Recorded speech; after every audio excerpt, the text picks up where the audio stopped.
Pelajaran Alkitab kita hari ini diambil dari kitab Lukas pasal 14 ayat 12 sampai 14. Dan tema khotbah adalah kepedulian terhadap disabilitas.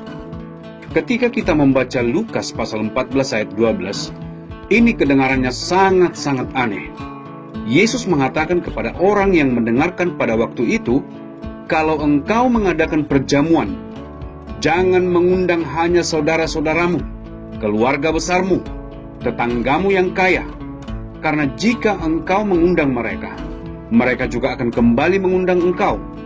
Jika engkau menjamu mereka dengan makanan yang enak, mereka juga akan menjamu engkau dengan makanan yang enak.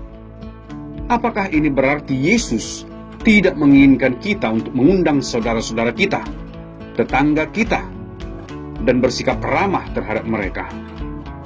Tidak, maksudnya tidak seperti itu. Yang sedang diajarkan oleh Yesus di sini adalah supaya kita jangan hanya mengundang tetangga kita, secara khusus tetangga yang kaya, juga sanak keluarga, tetapi kita juga harus mengingat mereka yang sangat miskin. Jangan melupakan mereka, orang-orang cacat yang dipandang rendah, orang-orang buta yang tidak dipedulikan orang. Kalau Anda hanya mengundang saudara-saudara Anda, mungkin saudara Anda selalu mendapatkan undangan yang baik. Karena orang suka untuk mengundang orang yang baik. Orang suka mengundang mereka. Karena biasanya kalau kita membutuhkan pertolongan, biasanya saudara kita yang sering menolong kita. Kalau kita membutuhkan pertolongan, mungkin tetangga kita yang kaya dapat menolong kita. Dan ketika kita mengundang mereka, kita akan menjadi teman baik bagi mereka. Dan suatu hari, mereka akan mengundang kita kembali. Ketika kita membutuhkan pertolongan, mereka akan menolong kita. Jadi kata lainnya, yang sedang diajarkan Yesus kepada kita adalah, seringkali ketika kita melakukan sesuatu yang bagus, melakukan sesuatu yang baik untuk orang lain, kita melakukan hal itu dengan tujuan berharap hal itu akan dilakukan kembali kepada kita, sehingga kita tidak merasa membuang uang dengan orang yang tidak dapat menolong kita, membuang uang kita terhadap orang yang tidak mampu untuk mengundang kita kembali. Jadi apa yang diajarkan Yesus kepada kita adalah, kita harus selalu ingat untuk menolong orang-orang yang sama sekali tidak berdaya. Kita menolong mereka bukan karena kita menginginkan sesuatu kembali dari mereka, bukan karena Anda ingin mendapatkan keuntungan dari mereka, tetapi murni karena kita ingin berbaik hati.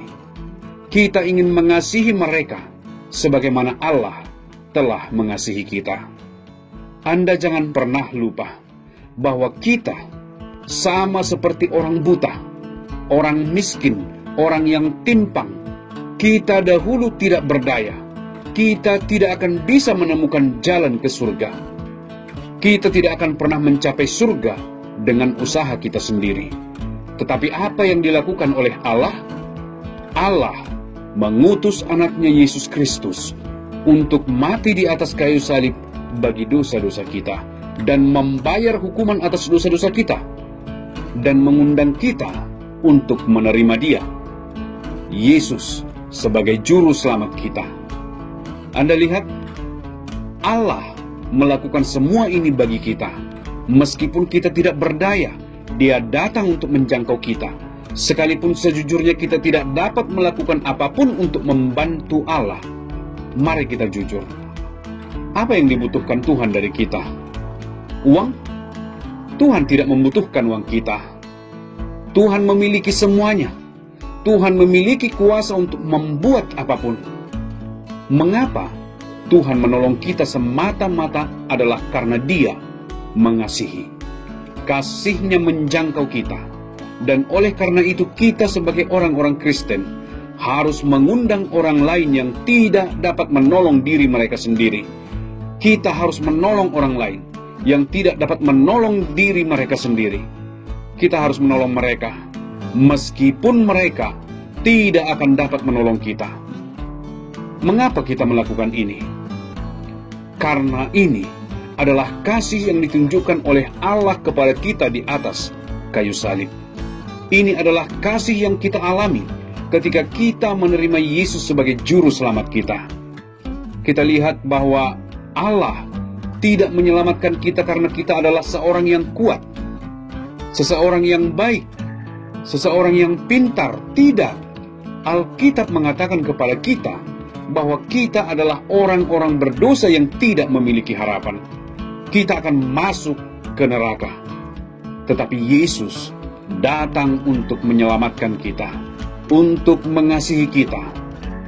Jadi, sebagai orang-orang Kristen yang sudah mengalami kasih yang seperti ini dari Allah, mari kita juga menunjukkan kasih yang seperti ini kepada orang lain yang tidak berdaya. Mari kita lanjutkan membaca ayat 14. Dan engkau akan berbahagia karena mereka tidak dapat membalas engkau, sebab engkau akan menerima balasnya pada waktu kebangkitan orang-orang benar. Jadi apa yang dikatakan Yesus kepada mereka? Engkau akan diberkati. Tahu kenapa?